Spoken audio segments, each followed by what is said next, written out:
Mirza starring Ankush Hazra, Koushik Ganguly, Rishi Koushik, Aindrila, directed by Sumit Sahil. স্টোরিতে দেখাচ্ছে যে পশ্চিমবঙ্গে একটা নতুন রকমের ড্রাগ এসছে, চিলপিল, যেটা স্মাগল করছে সুলতান মানে কৌশিক গাঙ্গুলির চরিত্রটা, এবং এটি একটি ভয়াবহ পরিস্থিতি তৈরি করেছে বেঙ্গলে। তো সেইটা আটকানোর জন্য ঋষি কৌশিককে অ্যাপয়েন্ট করা হচ্ছে এবং সে ঠিক করে যে এটা যারা স্মাগল করছে তাদের বংশ নির্বংশ করে দেবে।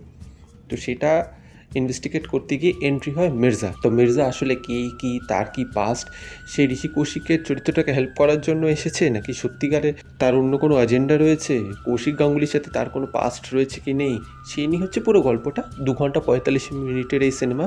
মির্জা কে কি সেটা বুঝতে হলে এবং ফাইনালি কী হয় সেটা জানতে হলে আপনারা নিকটবর্তী সিনেমা হলে গিয়ে সেটা দেখে আসতে পারেন। তো সিনেমার ভালো দিক খারাপ দিক, দেখুন সিনেমাটা দেখার পর আমার একটা মিক্সড রিয়াকশান আছে, সেটা আমি বুঝিয়ে বলছি আপনাকে। কিন্তু ফার্স্ট ভালো দিক হচ্ছে আমার যেটা লেগেছে, আমার অ্যাকশনটা মোটামুটি ভালো একটা স্কেল আপ করা হয়েছে।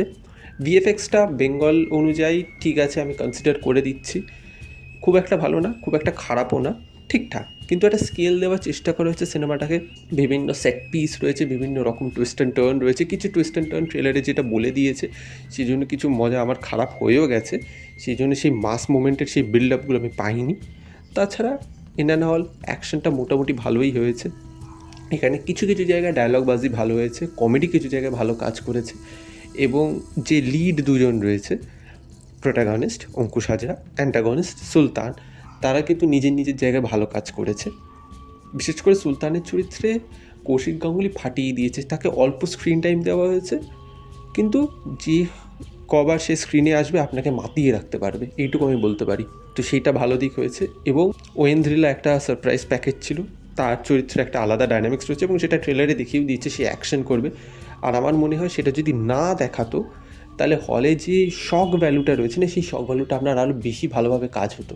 কাজে ওটা আমার খুব ভালো লেগেছে। Action, set design, set pieces সেগুলোও খুব ভালো। গানগুলো ঠিকঠাক, আমার খুব একটা তেমনি ভালো লাগেনি, but with the screen play ঠিক আছে, চলে যায়। দু একটা গান আপনার হট করে এসছে বলে মনে হতে পারে, বাট তাছাড়া ঠিক আছে, ওয়ান টাইম ওয়াচের জন্য গানগুলো ঠিক আছে।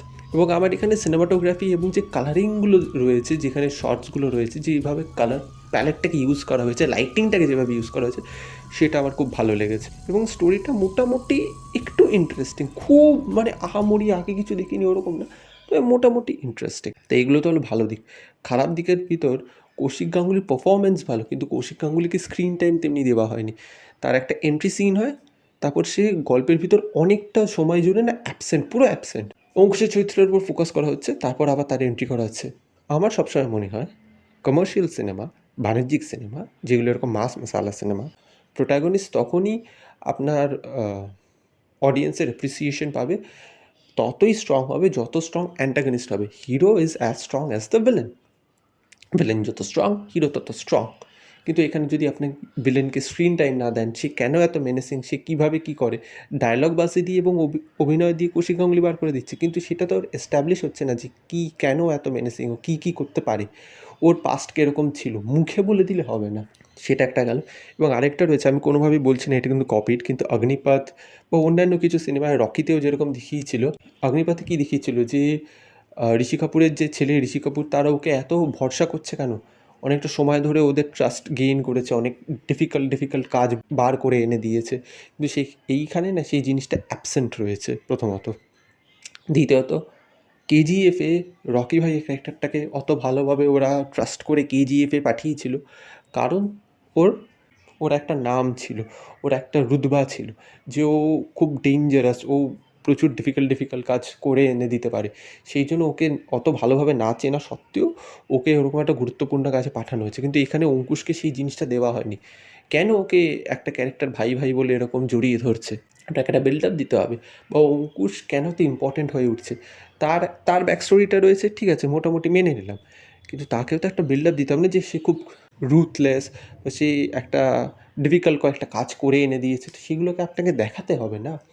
এবং কিছু কিছু জায়গায় আপনার মনে হবে সিনটা প্রচণ্ড টানছে, একই সেট পিসে আটকে রয়েছে যেন, মানে 2 ঘন্টা 45 মিনিট, কিছু কিছু জায়গায় ইমোশন কাজ করে না, কিছু কিছু জায়গায় স্ক্রিন পে ইলংগেট হয়ে যাচ্ছে, কাজে আপনাকে বেশ খানিকটা বোরিং করবে। এবং কেমিওর যে পার্টটা রয়েছে সেটা খুব ফ্ল্যাটভাবে আসে। প্রথমত তো অ্যান্টিসিপেশন নেই, আপনাকে বলেই দিয়েছে একটা কেমিও রয়েছে। এখন আপনি অপেক্ষা করছেন কে করতে পারে, কাজে ওই জিনিসটাও এলো না।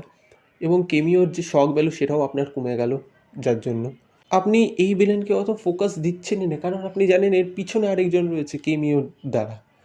তো কাজে এই কয়েকটা ছোটোখাটো ভুল ত্রুটি রয়েছে, এবং সেই জন্যই এই সিনেমাটাকে আমি একটা আহামরি সিনেমা বলতে পারি না, খুব ভালো সিনেমা বলতে পারি না, তবে it's a dissent attempt, good attempt. In parts and segments আপনাকে এন্টারটেন করতে পারবে, এবং it's a very well executed movie.